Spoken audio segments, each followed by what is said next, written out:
welcome back to the Vital Signpost. It's great to be back. We're on part 8 of our deep dive into sleep now. Wow, part 8. Over this series, we've really tried to make it clear just how crucial sleep is to your well-being. Yeah. And today we're going to explore something that might surprise you. Okay. The widespread impact of sleep deprivation on virtually every system in your body. It's true. Yeah. Even small reductions in sleep can have pretty dramatic effects. Yeah. And not just on the obvious things like feeling tired. Right. We're talking about real consequences for your heart, your metabolism, your immune system, and even reproductive health. I think when a lot of people hear the phrase sleep deprivation, Yeah. they just think, oh, it means feeling a little groggy in the morning. Yeah. But it's so much bigger than that. It's so much bigger. There's this misconception that sleep deprivation is just about feeling tired, but it's actually a silent epidemic. Like, there are large-scale studies that have found a direct link between shorter sleep duration and a shorter lifespan. Wow, a shorter lifespan. Yeah, and we're not talking about a few months here or there. Right. It's significant. Okay. A significant reduction in life expectancy. That's kind of scary to think about. It is. And it sounds like it's not just about living a shorter life, but potentially a less healthy one, too. Absolutely, because the sleep loss is also connected to major diseases. Oh, wow. Like heart disease, obesity, Okay. dementia, diabetes, and even cancer. Wow. It really underscores how vital sleep is for maintaining overall health and well-being. So let's start with heart health. Okay. I think many people would be surprised to learn just how closely tied to sleep it really is. Yeah, most people don't realize that sleep deprivation puts their cardiovascular system under this constant state of stress. Okay. Imagine running a marathon every day. Wow. Without giving your body a chance to recover. That's essentially what happens when you consistently deprive yourself of sleep. Yeah. Your heart never really gets a break. And are there any studies that have kind of proven this link? There are many studies, but one that really stands out is this study from 2011 that tracked over 500,000 people. Wow. And it found a 45% increased risk of heart disease in those who slept less, even after controlling for other factors like smoking and exercise. That's a pretty significant increase. It is. To really highlight that sleep is a major player in heart health. Yeah. 45% is huge. It is.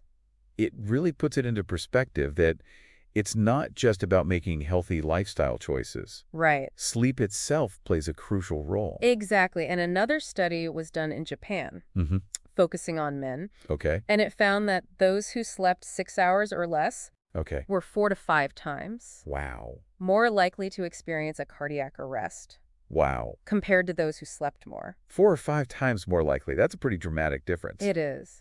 Makes you wonder if getting those extra hours of sleep could be, a matter of life or death. It very well could be. And it's not just chronic sleep deprivation that we need to be concerned about. Right. Even losing 1 hour of sleep can have an immediate impact. Really? Yeah. Take daylight saving time, for example. Okay. When we spring forward and we lose an hour of sleep, studies show a noticeable spike in heart attacks the very next day. So that groggy Monday morning feeling after springing forward might be more serious than we realize. It's a good reminder that our hearts need adequate rest, just like every other part of our body. Right. Yeah. You mentioned earlier that sleep deprivation also affects metabolism. Yeah. And I know a lot of people struggle with weight management and blood sugar control. So how does sleep fit into that picture? Sleep deprivation sabotages your metabolism in a couple of key ways. Okay. First, it increases your hunger. Okay. When you don't get enough sleep, your body produces more of the hormone ghrelin,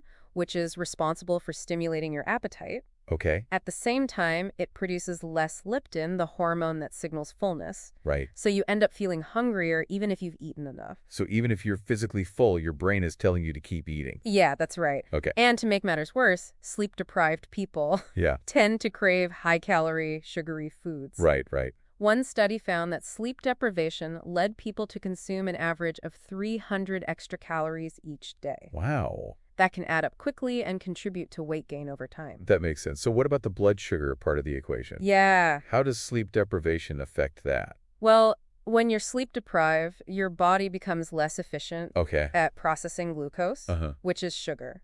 Even a few nights of restricted sleep can make your body 40% less effective at absorbing glucose, putting you in a pre-diabetic state. Oh, wow. Yeah, So even if someone is eating relatively healthy, if they're not sleeping enough, they're still at risk for problems. exactly. Yeah. And this effect is independent of diet. So sleep deprivation by itself can impair your body's ability to regulate blood sugar. Let's move on to something that I think is often overlooked. Okay.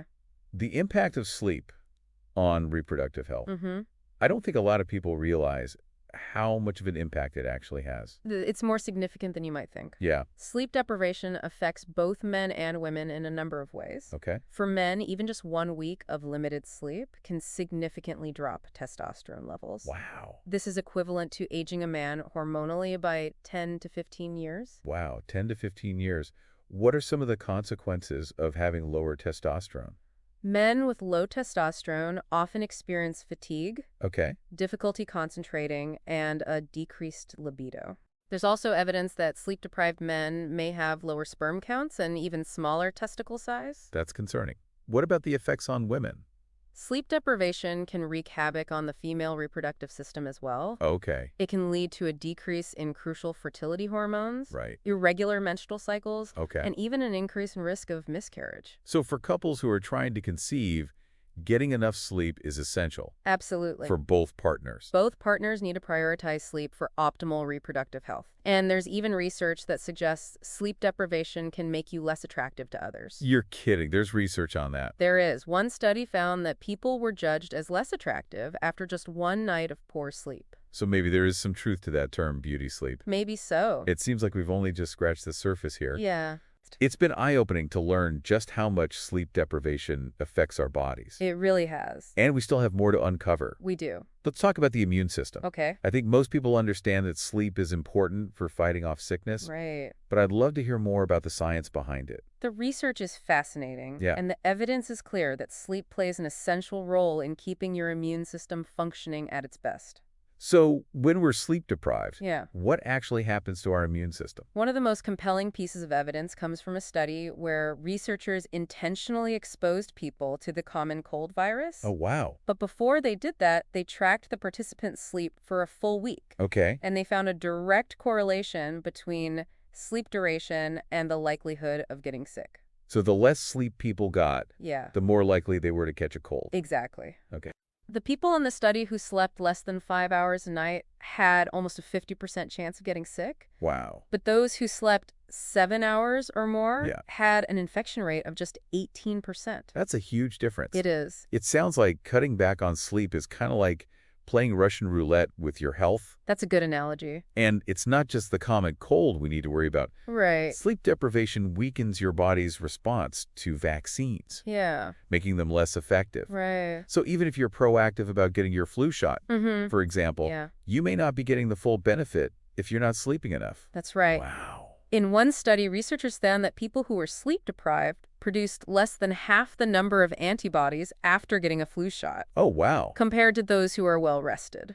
That's concerning. It is. So sleep isn't just about fighting off day-to-day infections. Right. It's also about building that long-term immunity through vaccines. You've hit the nail on the head. And it goes even further than that. It does. There's a growing body of research linking sleep loss to an increased risk of cancer. Yes. Cancer.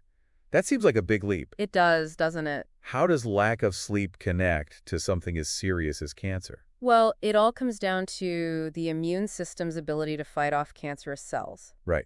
There are special cells in your immune system called natural killer cells that target and destroy harmful cells, including cancer cells. Okay, so they're like the special forces of the immune system. Exactly. But how does sleep deprivation affect those natural killer cells? Research has shown that even a single night of sleep deprivation can wipe out 70% of your natural killer cells. 70%. That's incredible. It is. It really drives home how vital sleep is. It really does. We aren't just talking about feeling more energetic Right. or having a better mood. Right. We're talking about our body's ability to protect itself from serious diseases. Exactly. Now, one of the things that surprised me when I was doing research for this episode Yeah. was the impact sleep deprivation has on our genes. Mm-hmm.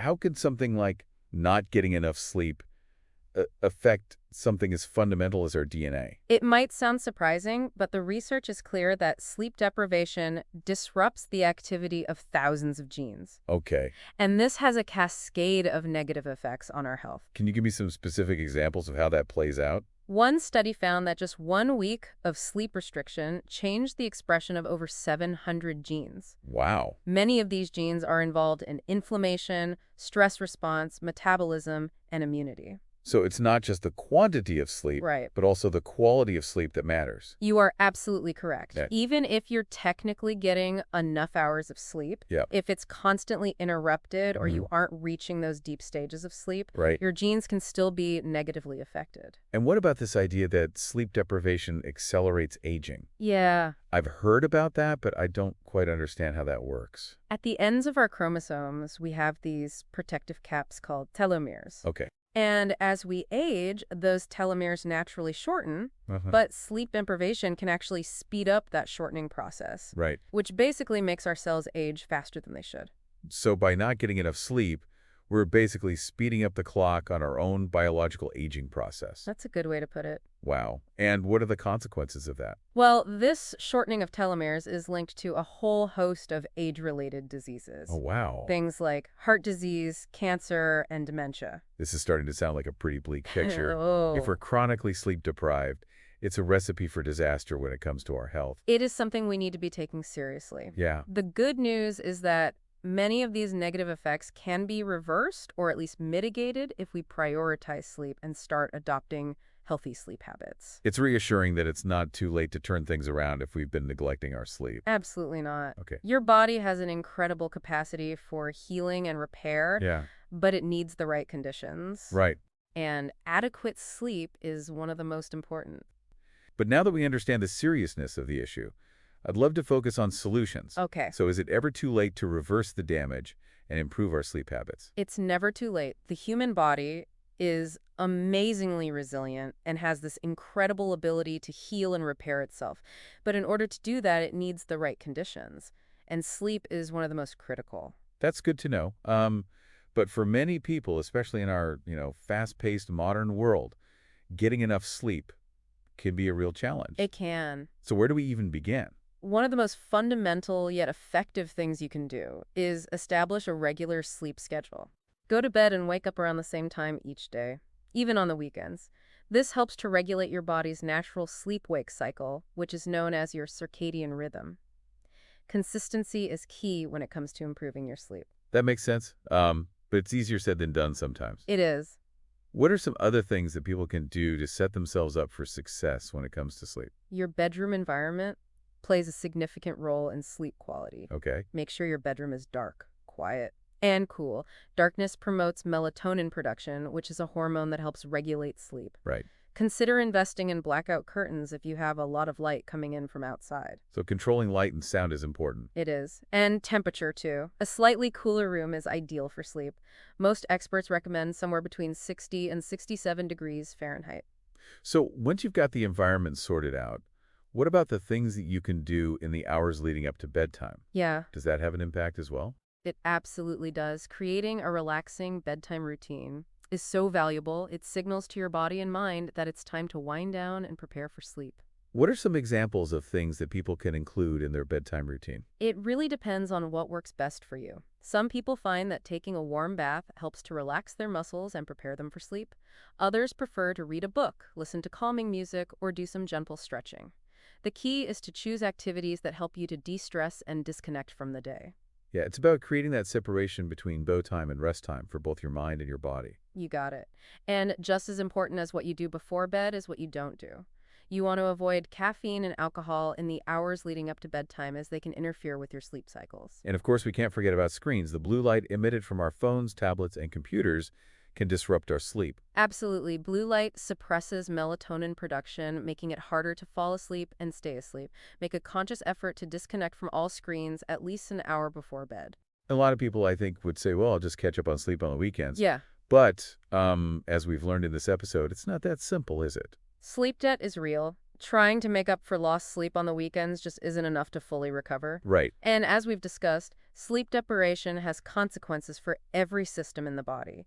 It's far better to prioritize consistent, restful sleep every single night. So after this deep dive into the world of sleep, what's the one thing you want our listeners to take away? Sleep is not a luxury, it's a biological necessity. It's as essential for good health as a balanced diet and regular exercise.